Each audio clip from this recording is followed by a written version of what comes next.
Hi, everyone. We're the Pass the Time Players, and we want to welcome you to our third production, The Emperor's New Clothes. We hope you'll enjoy it. After you watch our video, take a moment and like us on Facebook, subscribe to our YouTube channel, and of course, share our story with all your family and friends. So now let's meet our cast. Hi, I'm Ma. I'm playing the narrator. Hello, I'm Joe, and I'm the Emperor. Hi, I'm Tony, and I will be playing the Prime Minister. Hi, I'm Debbie, and I'll be playing Stitch. Hello, I'm Karen Ann. I'm So. Hi, I'm Ricardo, and I'm playing as the Honest Child. Now sit back, relax, and enjoy The Emperor's New Clothes. Once upon a time, there lived a very vain emperor. All he cared about were his clothes. He loved them. He changed his clothes at least 10 times a day. He didn't care a bit about his subjects. They were a hard-working people who loved the emperor, but they wished he would stop being so vain. Emperor was in his dressing chamber once again, changing his clothes. Frankly, I think my clothes are beginning to look a bit shabby. My tailors haven't produced anything new for at least a week. What to do? But Emperor, you have this wonderful silk shirt sent to you by the Emperor of China. It is most exquisite. Oh, that whole thing. I wore it just last month. I know. Well, why not wear that blue velvet robe that you had custom made by the seamstresses to match your eyes? They did a brilliant job. Oh, no, they didn't. If you look carefully, it is at least 2 shades off from my eyes. They need to pay more attention to detail. Well, Emperor, what about that black brocade tunic spun with real gold threads? It is most slimming on you. Yes, it does make me look at least 50 pounds thinner. That's why I never wear it. Who wants a skinny emperor? No, none of my clothes make me happy. I need to find some new tailors. My old ones are always bringing me the same old things. Velvet, brocade, silk. I'm bored to death with all of them. Just look at me. I need a new style. Prime Minister, what do you think? Oh, your emperorship, you look fabulous in whatever you wear. Well, I know that. I mean, do you have any ideas about how I can find new tailors? Someone with unique, original ideas and designs. I hate hiring anyone new, though. It's usually a waste of money, and I suppose money's my second favorite thing. Hey, how about a contest? What? Yes, a contest. I can announce to the kingdom that you are searching for new royal tailors. You will select 2 sets of tailors from those who apply to compete. Then, those 2 sets of tailors will have 1 week to prepare the most spectacular garment. You will be the judge, of course, but not only will you find new tailors, you will get 2 new suits of clothes as well, and the best part, they're free. Free? Did you say free? Why, yes, of course. You will get to keep the new clothes, and you won't have to pay for them. Brilliant idea. I knew there was a good reason I keep you on as Prime Minister. Make the announcement at once. At once, your emperorship. Oh, this is so exciting. New clothes, there's really nothing better. Now, whatever shall I wear tonight? Oh, decisions. One day, 2 strangers came to the kingdom. Their names were Stitch and So. They were a mischievous pair, trying to make their way in the world without really doing any hard work. They were always cooking up some kind of scheme. The 2 arrived just in time to hear the Prime Minister announce a contest to all the villagers. Attention, everyone!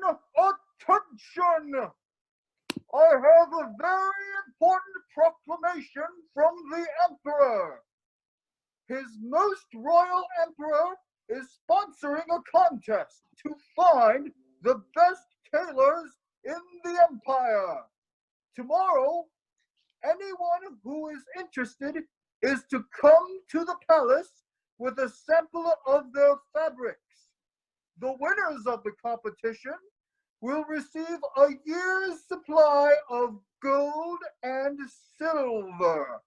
But the best part, the tailors chosen as the winners of the contest will be appointed royal tailors to the emperor. All villagers are welcome at the palace to view the presentation of the fabrics tomorrow. Good luck to all. With that, the Prime Minister returned to the palace. The villagers went to their homes to begin working on their entries. Did you hear that?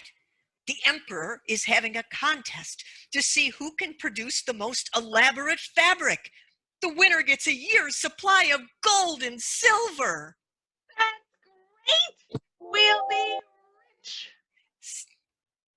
Stitch and Sew began dancing to celebrate their good fortune. Suddenly, Sew stops dancing. Wait a minute. We don't sew. You know that, and I know that, but the emperor doesn't know that. We will pretend to sew the most beautiful fabric. Oh, that's just a brilliant idea. And what are we going to do when the emperor wants to see it? I'll explain it on our way to the palace. Let's go. Hey, wait for me! So the next day, Stitch and Sew made their way to the palace, all the while scheming how they would trick the incredibly vain emperor. It seemed as if the entire village had decided to compete in the contest. Everyone brought their samples of fabrics for the emperor to view. He was so excited. Thank you all for coming today. This will prove to be a very exciting time in the Empire. I'm so excited about the popularity of this contest. Everyone wants to be my tailor.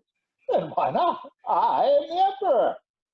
I have viewed many samples of beautiful fabrics this morning, and I decided there is only one fair way to choose. Just a minute. What? What is the meaning of all this? How dare you interrupt the emperor? Silence, both of you. But your emperorship, please, let us speak. Who are you? What do you think you're doing? Forgive me, your emperorship, but my partner and I are from a kingdom very far away. We heard of your wonderful contest, and we have been frantically traveling to get here in time. Please, your emperorship. We've traveled so far, and we do make the most unique and beautiful fabric. Tailors, step forward. What are your names? Our names. Stitch. My name is Stitch, and this is my partner, Sew. Yes, Stitch and Sew. Stitch and Sew. All right, Stitch and Sew, did you bring a sample of your fabric to show me? Well, no, we didn't. We were in such a hurry to get here that we were not able to bring it with us. But we can quickly recreate it here if you give us the materials we need. Our fabric is the most unusual of all fabrics you've ever seen. We guarantee it. What makes your fabric so unique?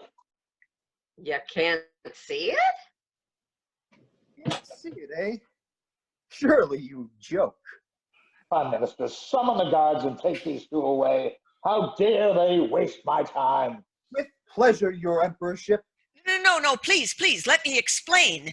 What so means to say is not everyone can see our beautiful fabric.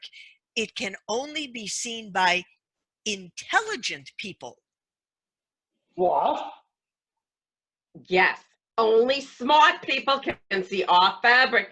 If you aren't smart, oh well. You see, Emperor, in our kingdom, our king uses the fabric to see how intelligent the people of his kingdom are, and then he surrounds himself with the most intelligent. You could do the same here. You'd not only look marvelous, but it would be very useful to you as well. The fabric that can tell how intelligent a person is. Very interesting. I must have this fabric. Very well. Prime Minister, I've made a decision. Stitch and Sew will make the first suit of clothes to compete in the contest. My subjects, thank you all for coming today. But a very important time has arrived. Time for me to change clothes.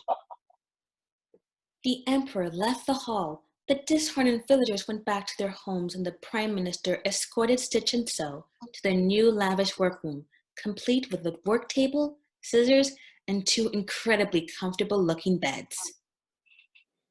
Here we are. I believe you will find everything you could possibly need to be comfortable. I will be back to take your order for whatever you require to make your fabric. You must be so excited to be chosen. It must be a dream come true. Oh, it's a dream. All right. Yes, well, thank you for all of your help. The prime minister instructed the 2 that they would be provided with whatever they required to make the emperor's new suit of clothes.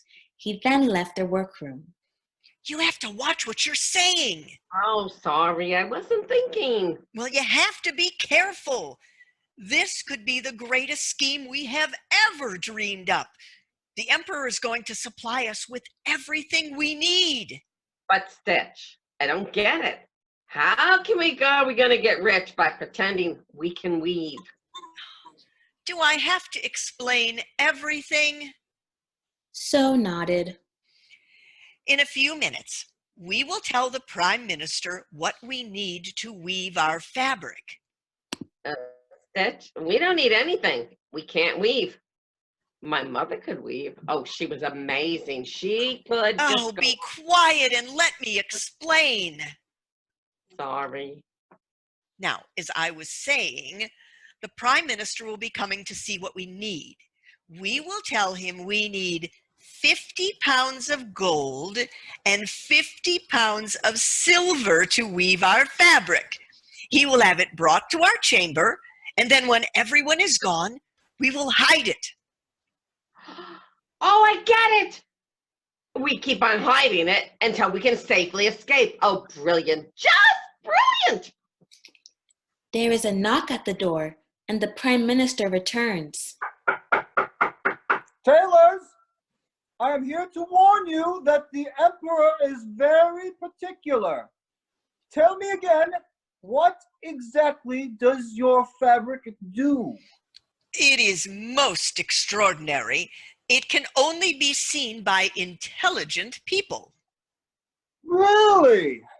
Most interesting. Oh, yes. Kings, queens, and emperors all over the world request our fabric. We're very busy tailors. No one, and I mean no one, has ever seen a suit of clothes like this one. It will be one of a kind. I have your word. It will be one of a kind. We promise. Very well. I don't want to delay you any longer. What will you need to begin creating this incredible fabric? Some talent would be nice. We need 50 pounds of gold and 50 pounds of silver. What? Oh, yes. The fabric we weave is very extraordinary, so we will be requesting very unusual materials compared to the other tailors. But believe me, you have never seen fabric like the one we're going to produce, and probably never will again. You can say that again. Oh, remember, the emperor said to provide us with whatever we needed.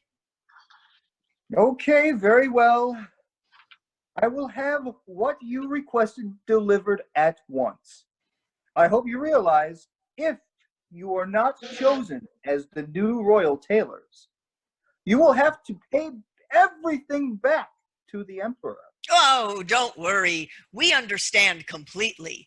We are prepared to accept the challenge. The prime minister left Stitch and Sew to celebrate what they expected to be the best scheme they had ever thought of. Things went very well for a few days, but then the emperor grew impatient. He couldn't wait to see his new clothes. He wanted to show them off to his subjects and use them to see which of the subjects were really intelligent. It would be a great help to him in ruling his kingdom. He sent the Prime Minister to inform Stitch and Sew that they were to bring his new clothes to the village square. A royal dressing screen had been set up for the occasion. They would dress him in his new clothes, and his subjects could admire him as he passed among them. The Emperor was so excited. Back at the workroom, Stitch and Sew were enjoying their new life. You know, Stitch, this is the life. I mean, this is the life. A beautiful place to live.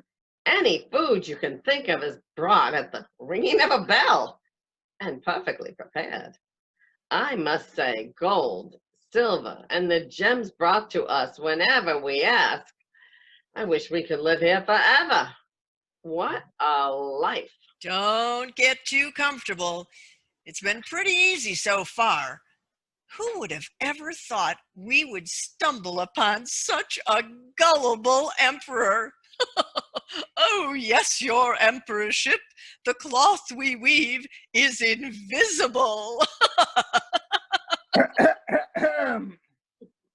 I'm sorry to intrude, but the Emperor demands that you bring your creation to the square at once.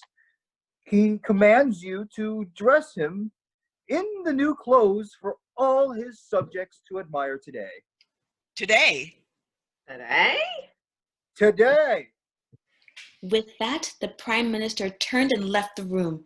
Stitch and Sew stared at each other. They had no time to escape with the gold and silver. Stitch, what are we gonna do? We don't have any clothes. What are we gonna show the Emperor? What are we gonna do? Follow my lead. I will get us out of this somehow. Stitch and Sew made their way to the village square, where the villagers, the Prime Minister, and the Emperor were all waiting. They pretended they were carrying very heavy garments in their arms. The villagers had all been talking and celebrating, but when Stitch and Sew walked into the square, a silence fell on the crowd. Everyone realized that they couldn't see anything that Stitch and Sew seemed to be carrying. Even the Prime Minister was in shock. Everyone was wondering if they were not intelligent enough to see the clothes. Your Emperorship, may I present Stitch and Sew. Your emperorship, we are pleased to present you with your new suit of clothes. With a flourish, Stitch and Sew pretended to lay out the cape. The subjects all gasped, looked at each other, and then began to ooh and ah, just as if they could see the clothes. The Emperor stared at Stitch and Sew. He saw no clothes. How could that be? Then he looked at his subjects staring at him. They all seemed to see the clothes. What could the Emperor do? He pretended to be impressed as well. Emperor, please step behind the screen and we will hand you each piece so that we may show off your new clothes to your subjects. Yes, of course. Oh dear, I don't see a thing. Can that mean I am unintelligent and therefore unfit to be emperor? Oh, I mustn't let anyone know. What would become of me if I wasn't emperor? I couldn't possibly work. Oh, just the thought of it makes me shudder. No, I must pretend. That's it. I'll pretend to see the clothes. Yes, I am ready for the Empire to greet the most magnificent emperor. Let the dressing begin. The Emperor stepped behind the dressing screen. Are you ready, your emperorship? Yes, I'm ready. So, the trousers, please. So pretends to carefully choose from an imaginary pile of clothes. He shows them to subjects who all ooh and ah, and then hands over the top of screen to Emperor. The trousers. Next, the shirt. The shirt. Notice how light the garments are, your emperorship. Yes, they are quite comfortable. Next, the jacket. Coming right up. Oh, this fabric It's as light as a feather. Now the best for last, your emperorship. May we present your cape, complete with a jaguar on the back with ruby eyes and black diamonds for accents. Stitch and Sew pretend to pick up the cape and show it to the subjects, as well as the Prime Minister. Everyone again oohs and ahs as they pretend to see the clothes. How does it fit? Light as a feather, isn't it? Yes, it certainly is. If you are ready, your emperorship, your subjects await to look upon you in your incredible new clothes. A fanfare filled the air. The Emperor steps from behind the screen wearing only his underwear. How do you like my clothes? Aren't they wonderful? Have you ever seen anything like this before? The subjects all applaud as if he's wearing the most incredible new set of clothes. Then from the back of the crowd, a child's voice is heard. The Emperor isn't wearing any clothes. What? What did you say? Can't you see my clothes? You aren't wearing any. The Emperor realizes he has been lied to and turns to find Stitch and Sew who are trying to escape. Seize them. The Prime Minister grabs the two of them by the scruff of the neck and takes them to the Emperor. Stitch and Sew kneel before the Emperor. We're sorry. We really are. You certainly are sorry. No, but part of the blame is mine. It took an honest child to open my eyes. I was so concerned with what I had to wear, I thought nothing of my subjects. From now on, I will have only one new suit of clothes made a year, and all the money I save will be distributed to the poor of my empire. All the subjects cheered. And as for the two of you, Forgive us. Please. you shall spend the rest of your days making clothes for the poor. Only this time, we had better be able to see them. And the Emperor kept his promise, and they all lived happily ever after. The end. Thank you for joining us today. We hope you enjoyed our story. Now remember, like us on Facebook and subscribe to our YouTube channel. And until next time, we are the Pass the Time Players. Bye. Bye. Bye. Bye.